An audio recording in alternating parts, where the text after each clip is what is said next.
Bismillahirrahmanirrahim. Assalamualaikum warahmatullahi wabarakatuh. Halo, berjumpa lagi dengan saya Dinar Florentika Natalia dari kelas 12 IPS 4 Mandua Situbondo. Di pagi yang cerah ini, saya akan menyampaikan materi tentang seni rupa 2 dimensi dan seni rupa 3 dimensi. Lalu, apa sih bedanya seni rupa 2 dimensi dan 3 dimensi? Nah, sekarang kita bahas ya. Seni rupa 2 dimensi adalah seni rupa yang dapat dilihat dari satu arah. Jadi, dia hanya mempunyai panjang dan lebar saja. Sedangkan seni rupa 3 dimensi adalah seni rupa yang dapat dilihat dari segala arah. Jadi, dia mempunyai panjang, lebar, tinggi, beserta volume. Nah, masih bingung dengan seni rupa 2 dimensi, 3 dimensi, dan unsur-unsurnya? Mari kita simak presentasi saya berikut ini ya. Seni rupa 2 dimensi dan seni rupa 3 dimensi. Yang pertama, ciri-cirinya seni rupa 2 dimensi dan 3 dimensi. Seni rupa 2 dimensi hanya dapat dinikmati dari satu arah, memiliki koordinat X dan Y, memiliki 2 ukuran yaitu panjang dan lebar, tidak ada efek dari cahaya, frame memiliki layar yang terbatas, tidak terlalu banyak kombinasi warna, biasanya hanya warna dasarnya. Seni rupa 3 dimensi mampu dinikmati dari segala arah mata pandang, memiliki koordinat X, Y, dan Z, memiliki 3 ukuran yaitu panjang, lebar, dan tinggi. Frame memiliki layar yang luas, ada efek cahaya, penggunaan warnanya lebih kompleks, dan memiliki gradasi-gradasi warna. Unsur-unsur seni rupa 2 dimensi dan 3 dimensi. Ada garis, bidang, bentuk, ruang, tekstur, warna, dan gelap terang. Yang pertama, garis. Garis adalah unsur seni rupa yang paling sederhana, tetapi penting dalam penampilan estetiknya. Garis selalu dapat diamati secara visual pada tiap benda alam dan pada hasil karya seni rupa. Garis dibedakan antara garis alamiah dan garis yang diciptakan. Contoh garis alamiah yaitu garis cakrawala di alam yang dapat dilihat sebagai batas antara permukaan laut dan langit. Garis yang diciptakan pada gambar ilustrasi, garis hitam yang sengaja dibuat untuk menciptakan bentuk dan sosok figur. Disengaja, garis yang timbul karena diciptakannya 2 bidang dengan warna atau bari, tekstur yang berbeda. Berikut contoh garis alamiah. Ini bisa diperhatikan ada batas antara langit dan laut, kemudian menimbulkanlah sebuah kesan garis, inilah yang disebut garis alamiah.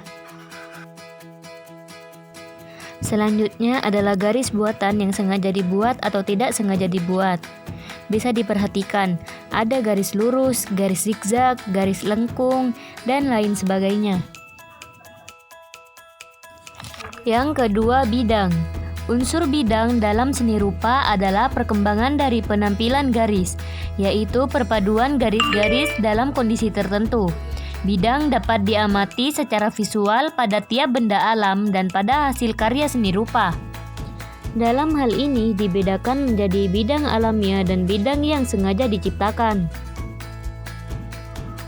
Bidang alamiah seperti bidang lapangan atau taman, bidang sawah, bidang langit, bidang laut.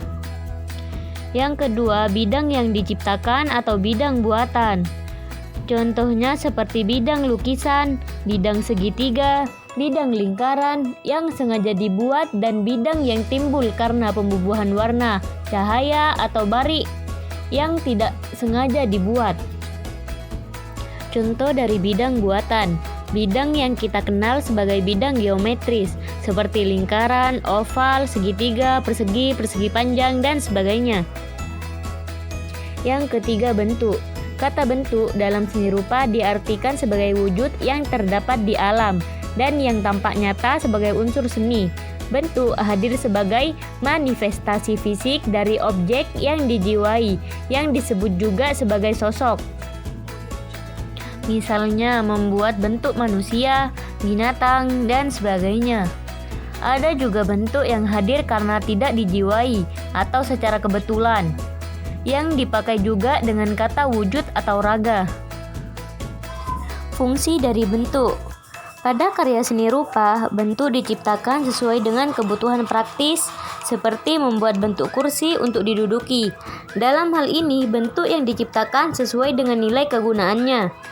Bentuk diciptakan sebagai ungkapan atau ekspresi seperti pada lukisan dan patung. Selanjutnya, jenis atau fungsi bentuk. Yang pertama, bentuk organik, yaitu bentuk pada karya seni rupa yang mengingatkan pada bentuk makhluk hidup, seperti manusia, binatang, dan tumbuh-tumbuhan. Yang kedua, bentuk dwimatra, yaitu bentuk pada karya seni rupa yang terbatas pada bidang, bentuk yang mempunyai ukuran panjang dan lebar, seperti pada gambar dan lukisan. Yang ketiga, bentuk trimatra, yaitu bentuk pada karya seni rupa yang memiliki ukuran panjang, lebar, dan tinggi, seperti bentuk patung dan bangunan. Yang keempat, bentuk diam dan bergerak, statis dan kinetis, seperti pada patung, mobil, dan sebagainya. Yang kelima, bentuk berirama atau ritmis, seperti pada bangunan, patung, dan sebagainya. Yang keenam, bentuk agung dan abadi atau monumental, seperti pada bangunan dan patung. Berikut contoh geometris yang sengaja dibuat.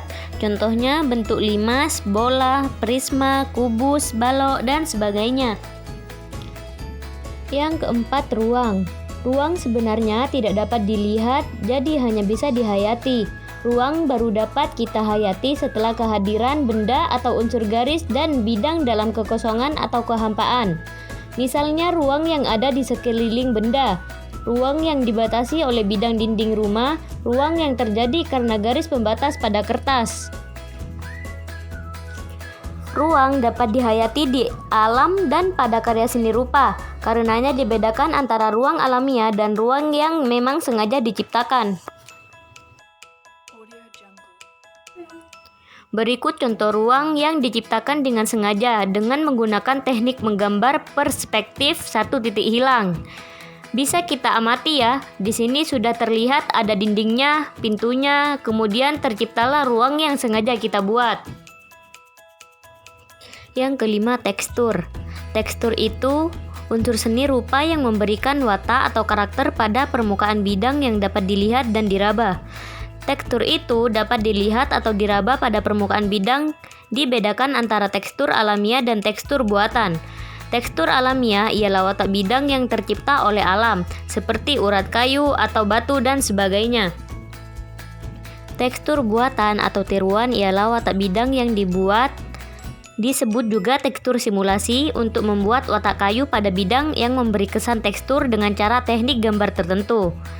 Fungsi tekstur, yaitu untuk memberikan watak tertentu pada bidang permukaan yang dapat menimbulkan nilai estetik. Misalnya tekstur dari urat-urat kayu yang ditonjolkan pada permukaan bidang patung sesuai dengan bentuk patung. Contoh tekstur bisa diamati. Tekstur batu, tekstur kayu. Untuk tekstur pembuatannya di sini saya contohkan tekstur kain dan tekstur yang sengaja digambarkan. Yang keenam, warna. Beberapa istilah yang perlu kita ketahui tentang teori warna, antara lain warna primer, yakni warna dasar atau warna pokok yang artinya tidak dapat diperoleh dari campuran warna lain. Warna primer terdiri dari merah, kuning, dan biru. Yang kedua, warna sekunder, yaitu warna yang diperoleh dari campuran kedua warna primer. Misalnya, warna ungu didapat dari warna merah dan biru. Oranye didapat dari campuran warna merah dan kuning, dan hijau yang didapat dari campuran kuning dan biru. Yang ketiga, warna tersier, yakni warna yang merupakan hasil percampuran kedua warna sekunder. Yang keempat, warna analogus, yaitu deretan warna yang letaknya berdampingan dalam lingkaran warna. Misalnya, deretan dari warna ungu menuju warna merah, deretan warna hijau menuju warna kuning, dan lain-lain. Yang kelima, warna komplementer, yakni warna kontras yang letaknya berseberangan dalam lingkaran warna. Misalnya kuning dengan ungu, merah dengan hijau, dan lain-lain. Pembagian warna. Pembagian warna yang sering kita buat biasanya kita membuat lingkaran warna. Selanjutnya, pembagian warna primer di dalam lingkaran warna, warna sekunder dan warna tersier. Gelap terang. Cahaya yang dapat memberikan pengaruh pada nilai keindahan karya seni yang meliputi 1. Cahaya alamiah, yaitu cahaya sebagai unsur alam seperti sinar matahari atau bulan, cahaya petir atau cahaya api. Yang kedua, cahaya buatan manusia seperti cahaya lampu, baterai, dan sebagainya.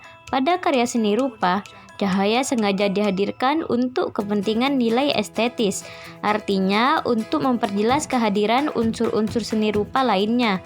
Peralihan dari gelap dan terang adalah upaya untuk mempertegas volume suatu bentuk. Fungsi gelap terang. Nah, contoh penggambaran seni rupa. Fungsinya dulu kita belajar dari fungsi gelap terang. Yang pertama, unsur gelap terang memberikan nilai ekspresi, misalnya untuk menampilkan kesan dramatis pada lukisan, seperti pada tema peperangan dengan ungkapan gelap terang. Yang kedua, memberikan nilai emosi, misalnya cahaya yang membuat jendela kaca patri yang menimbulkan suasana khidmat pada interior masjid atau gereja. Yang ketiga, memberikan kesan trimatra atau plastis pada benda yang diterpa oleh cahaya, seperti pada bangunan dan benda. Dalam hal ini, gelap terang atau cahaya dapat memperkuat sifat benda trimatra. Trimatra itu artinya benda yang artinya 3 dimensi. Contoh penerapan gelap terang. Misalnya kita menggambarkan sebuah gambar dengan menggunakan teknik arsir. Kita pasti membutuhkan gelap terang ini. Cara mengaturnya, jika cahaya masuk ada benda yang jauh dari cahaya, akan menjadi lebih gelap. Dengan benda yang dekat dengan cahaya, maka akan menjadi lebih terang. Karena cahayanya jatuh kepada benda putih di bagian belakang. Ini juga akan terdapat bayangan.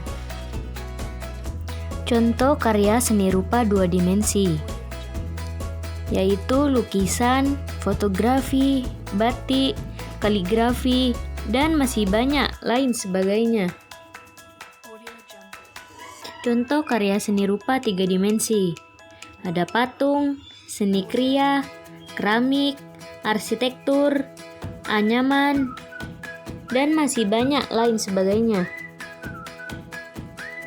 Dan demikian akhir presentasi saya. Semoga bermanfaat bagi kita semua. Selebihnya saya mohon maaf. Assalamualaikum warahmatullahi wabarakatuh.